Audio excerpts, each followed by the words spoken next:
Start with the name of Allah who is Rahman and Rahim. Assalamu alaikum. This is Kandil Zanab here and it's my YouTube channel Biological Beats. Teach you an effective way to build clear and strong concept.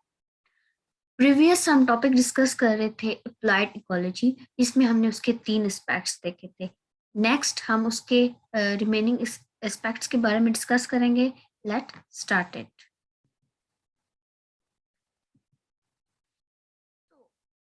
पहले हमने previous lecture में water logging discuss किया था. अब आगे है salinity. तो salinity क्या होती है? ऐसी सॉइल जिसमें क्या हो कि साल्ट क्रस्ट रह जाए सिर्फ और वाटर क्या हो जाए, इवेपोरेट हो जाए, यानी कि वाटर की क्या हो जाए, इवेपोरेशन हो जाए और सिर्फ क्या हो, साल्ट में नमकियात पाए जाए. तो उस तरह की सॉइल को हम क्या कहते हैं? सैलिनाइन सॉइल कहते हैं. और ये जो प्रॉब्लम होती है उसको हम क्या कहते हैं? सैलिनिटी कहते हैं. जब सॉइल कंटेंट में क्या हो कि सॉल का कंटेंट ज्यादा हो जाए, यानी कि जब सॉइल में सॉल कंटेंट ज्यादा हो जाए तो उसको हम क्या कहते हैं? सैलिनाइजेशन कहते हैं. तो अब अगर हम देखें कि दो तरह की सैलिनिटी हो सकती है, प्राइमरी भी हो सकती है और सेकेंडरी भी हो सकती है. प्राइमरी में देखें तो प्राइमरी क्या होती है? नेचुरल काजेस की वजह से सैलिनिटी होती है, यानी कि इम्प्रॉपर ड्रेनेज सिस्टम वगैरह हो गया. और सेकेंडरी सैलिनिटी की बात करें तो इसमें क्या होता है कि जो वाटर टेबल का कंटेंट होता है वो क्या होता है? राइज हो जाता है. अब अगर हम इसकी टाइप्स के बारे में देखें जो इफेक्ट करती हैं, यानी कि साल्ट की टाइप्स पे अगर देखें जो सॉइल को इफेक्ट करती हैं, तो उसमें आ जाते हैं सिललाइन सॉइल. अब सिललाइन सॉइल में क्या होता है कि इसमें sufficient amount of soluble salts होते हैं जो कि क्या करते हैं, जो प्लांट की ग्रोथ और जर्मिनेशन होती है उसको क्या करते हैं? इफेक्ट करते हैं. तो इस तरह की सॉइल को हम क्या कहते हैं? सिललाइन सॉइल कहते हैं. उसके बाद आ जाती है सोडिक सॉइल. सोडिक सॉइल ऐसी सॉइल होती है जिसमें सफिशिएंट एक्सचेंजेबल सोडियम आयंस होते हैं जो कि किसको इफेक्ट करते हैं? प्लांट की ग्रोथ को इफेक्ट कर रहे होते हैं. और थर्ड पॉइंट पे आ जाते हैं सेलाइन सोडिक साल्ट, यानी कि नाम से इंडिकेट कर रहा है, दोनों इसमें आ जाएंगे. Sufficient amount of soluble salt भी आ जाएंगे और उसमें एक्सचेंजेबल सोडियम आयन भी आ जाएंगे. लोकली देखा जाए तो इसको थर भी कहते हैं और जो सिलाइन सोडिक सॉइल है उसको 12 थर भी कहते हैं. नेक्स्ट हम देखते हैं कि क्या काजेज और फिर उसके बाद उससे क्या इफेक्ट होते हैं सैलिनिटी के. काजेज में अगर सबसे पहला काजेज देखा जाए तो काजेज में है जियोलॉजिकल रीजन. अब जियोलॉजिकल रीजन में ये होता है कि जो सैलिनिटी होती है जियोलॉजिकल एजेस की वजह से होती है. अगर पाकिस्तान की हम बात करें तो बहुत बड़ा एरिया, यानी कि एक वास्ट एरिया कह लें कि वो क्या था? सी था, समुंदर थे इन द पास्ट. तो क्या हुआ कि आस्ता आस्ता क्या हुआ कि वो एरिया, उस एरिया में क्या होगी? सिर्फ और सिर्फ क्या होगी? साल्ट की कंसंट्रेशन पाई गई. कैनाल सिस्टम स्टेब्लिश हुए जिसकी वजह से क्या हुआ कि जो वाटर टेबल हो क्या हो गया था? राइज हो गया था. किसकी वजह से? जब कैनाल की सेपेज हुई. उसके बाद आ जाता है लीचिंग ऑफ साल्ट. साल्ट की लीचिंग हो जाना. इसमें क्या होता है कि ज्यादातर जो एरिगेटेड जो सॉल्ट होता है उसमें क्या होता है कि जो फ्लड वाटर होते हैं जो रॉक से होती है, जब जब रॉक्स की क्या होती है? वेदरिंग वगैरह होती है, तो उससे क्या होता है कि जो लार्ज क्वांटिटी ऑफ मिनरल्स या जो सॉल्ट होते हैं वो वाटर में क्या कर जाते हैं? लीच डाउन कर जाते हैं. तो वही वाटर जब रेन या फ्लड की फॉर्म में ग्राउंड वाटर में आता है, जिससे क्या होता है? वाटर टेबल कंटैक्ट, यानी कि ग्राउंड वाटर का क्या हो जाता है? राइज हो जाता है. तो वो उसको जो सॉल्ट्स होते हैं उनको भी अपने साथ लेकर आते हैं सॉइल की सरफेस पे, जिसकी वजह से क्या होती है? सैलिनिटी होती है. उसके बाद आ जाता है अनलाइंड कैनाल, यानी कि प्रॉपर वे से कैनाल की लाइनिंग नहीं होती, कैनाल बैंक्स नहीं बनाए जाते, जिसकी वजह से क्या होती है? फिर सैलिनिटी हो जाती है. उसके बाद आ जाते हैं ग्राउंड वाटर. ग्राउंड वाटर में क्या होता है कि इसमें भी क्या होता है कि जब वाटर टेबल क्या होता है 2 या 3 मीटर यानी कि राइज हो जाता है फ्रॉम द सॉइल सरफेस, तो क्या होता है कि जो सॉल्ट्स होते हैं वो कैपिलरी एक्शन के थ्रू सॉइल में क्या हो जाते हैं, राइज हो जाते हैं। तो ये भी क्या होते हैं, सलिनिटी का कार्य बनते हैं। आगे आ जाते हैं एरिगेटेड वाटर। तो एरिगेटेड वाटर में क्या होता है कि जो डिजॉल्व सॉल्ट होता है वो क्या प्रेजेंट होता है एरिगेटेड वाटर में। तो ये क्या होता है, सॉइल पे स्प्रेड हो जाता है और ये भी सलिनिटी का काज बनता है। उसके अलावा आ जाते हैं एल्व्यूलल सॉल्ट। तो एल्व्यूल सॉइल होती हैं, इसमें क्या होता है, इसमें भी साल्ट कंटेंट ज्यादा होता है। उसके बाद अगर हम देखें कि इसके क्या इफेक्ट्स हैं, तो इफेक्ट में आता है कि सॉइल का स्ट्रक्चर डिस्ट्रॉय हो जाता है, यानी कि उसकी जो लेयर्स होती हैं वो डिस्ट्रॉय हो जाती हैं। उस पे सेकंड पे आ जाता है कि ऑस्मोटिक इफेक्ट। अब ऑस्मोटिक इफेक्ट में क्या होता है कि ज्यादातर जो सिल लाइन सॉइल में जो सॉल्ट होता है वो क्या होते हैं, सॉल्युबल होते हैं वाटर में। इससे क्या होता है, ऑस्मोटिक प्रेशर इंक्रीज हो जाता है सॉइल सोल्यूशन का। अब जो रूट्स होती हैं वो पानी या मिनरल्स को क्या करती हैं, एब्जॉर्ब नहीं कर सकते सिंपल डिफ्यूजन से। तो इनको क्या करना पड़ता है, एक्टिव ट्रांसपोर्ट के थ्रू एब्जॉर्प्शन करनी होती है वाटर और मिनरल की। तो इसके लिए क्या होता है, बहुत ज्यादा अमाउंट में एनर्जी स्पेंड हो जाती है। उसके बाद आ जाता है कि कैसे प्लांट की ग्रोथ पे इफेक्ट होता है। इसका क्या होता है, पुअर इफेक्ट होता है प्लांट की ग्रोथ में, जिससे क्या होता है कि सीड की जो जर्मिनेशन होती है वो रिड्यूस हो जाती है, जिससे यील्ड्स भी क्या हो जाती हैं, रिड्यूस हो जाती हैं। अब कैसे रिक्लेम किया जाए सिल लाइन सॉइल को, तो फर्स्ट पॉइंट पे आ जाता है बाय फ्लैशिंग। अब फ्लशिंग में क्या होता है कि जो सिल लाइन सॉइल होती है उसमें क्या होता है, क्लोराइड होते हैं, सल्फेट्स होते हैं, सोडियम, यानी कि जितने भी साल्ट्स होते हैं वो पाए जाते हैं। तो इसमें क्या होता है कि जब ये वाटर में क्या कर जाते हैं, सॉल्युबल हो जाते हैं, तो ये सॉइल में लीच डाउन हो जाते हैं, किसके थ्रू, वाटर के थ्रू। जब क्या हो कि वाटर को क्या किया जाए, किसी ड्रेन्स में पास किया जाए, तो वाटर को ड्रेन में पास करने का जो प्रोसेस होता है उसको क्या कहते हैं, फ्लशिंग कहते हैं। इसकी वजह से सिलिनिटी को कम किया जा सकता है। टिलेज प्रैक्टिस यानी कि क्या किया जाए कि वो ऐसी जो सॉल्ट्स की वजह से क्या होते हैं, जो सिल लाइन सॉइल होती है वो क्या होती है, सॉइल को हार्ड कर देती है। तो डिफरेंट टिलेज प्रैक्टिस की जाती हैं फील्ड्स वगैरह को प्लो करने के लिए, ताकि सॉइल क्या हो जाए, सॉफ्ट और पोरस हो जाए।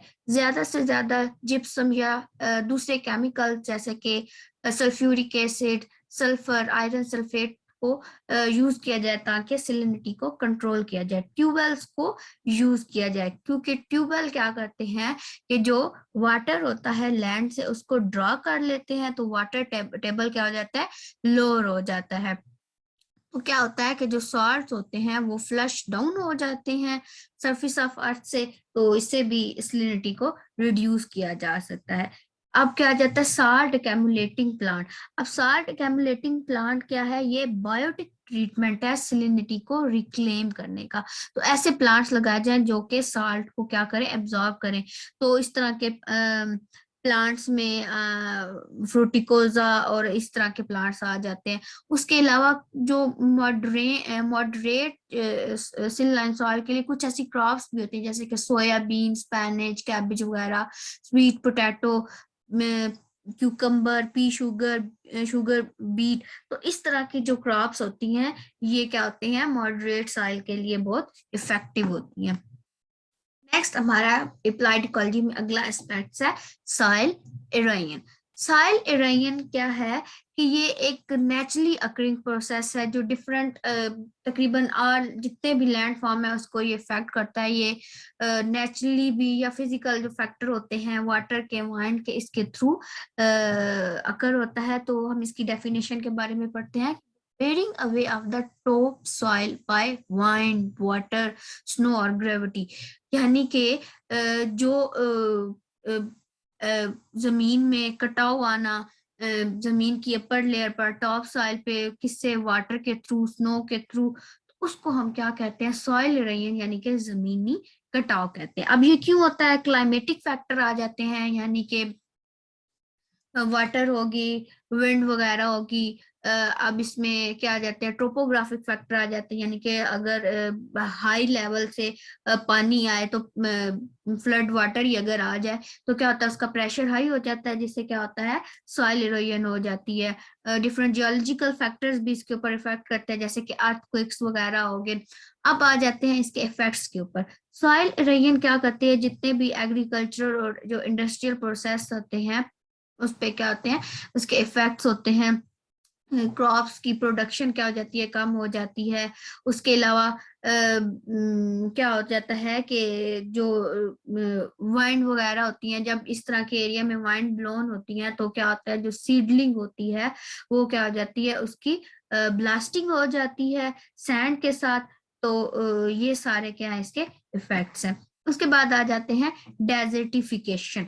डेजर्टिफिकेशन में क्या होता है कि जो ग्रीन एरिया है वो किस में कन्वर्ट हो रहा है, डेजर्ट में। तो क्या होता है कि spreading of desert to the green area is called the desertification. अब डेजर्टिफिकेशन ये नहीं है कुदरती नेचुरली कोई भी डेजर्ट नहीं है, ये सिर्फ और सिर्फ ह्यूमन एक्टिविटीज की वजह से है, जैसे कि ओवर ग्रेजिंग वगैरह होगी।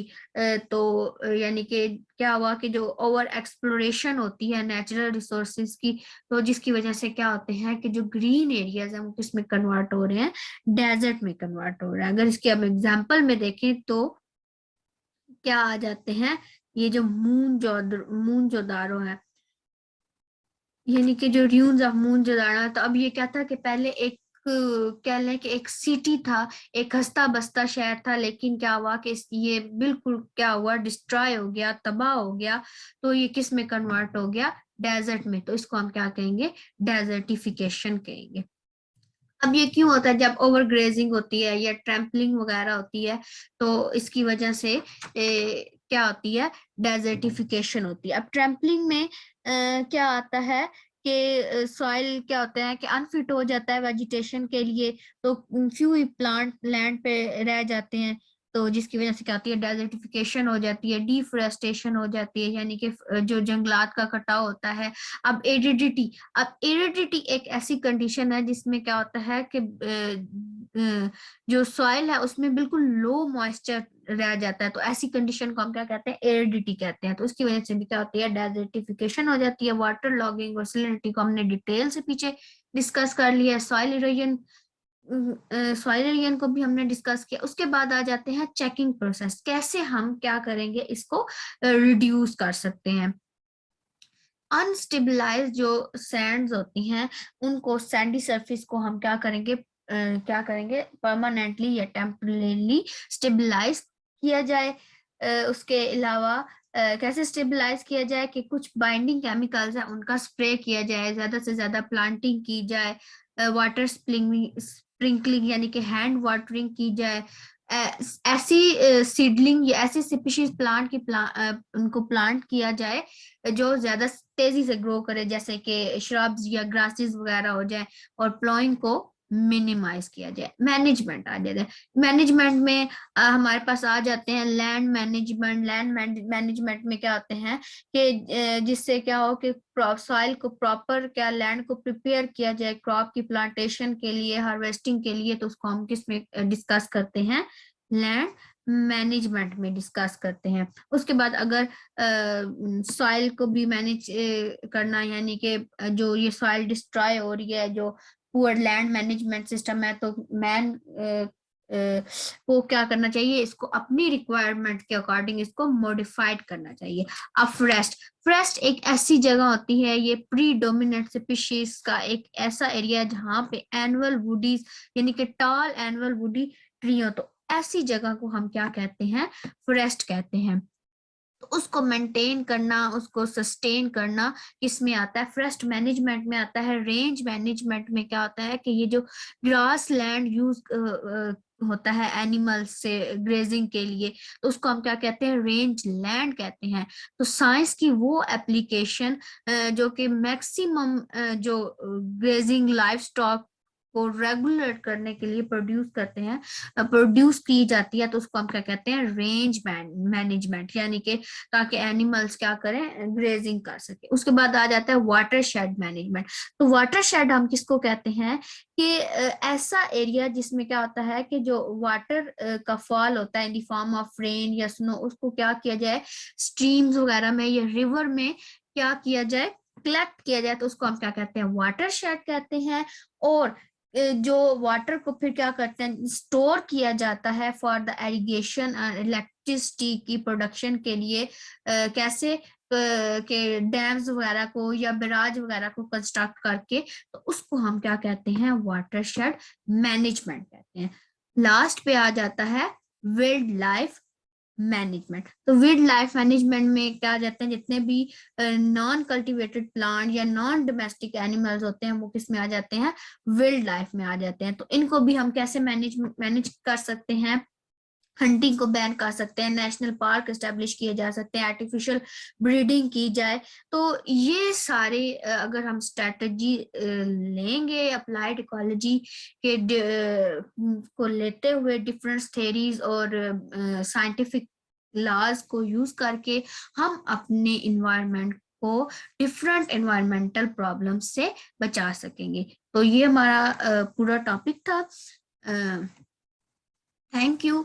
अगर आपको मेरी वीडियोस पसंद आती हैं तो प्लीज मेरे चैनल को सब्सक्राइब, शेयर और लाइक करें। Thank you.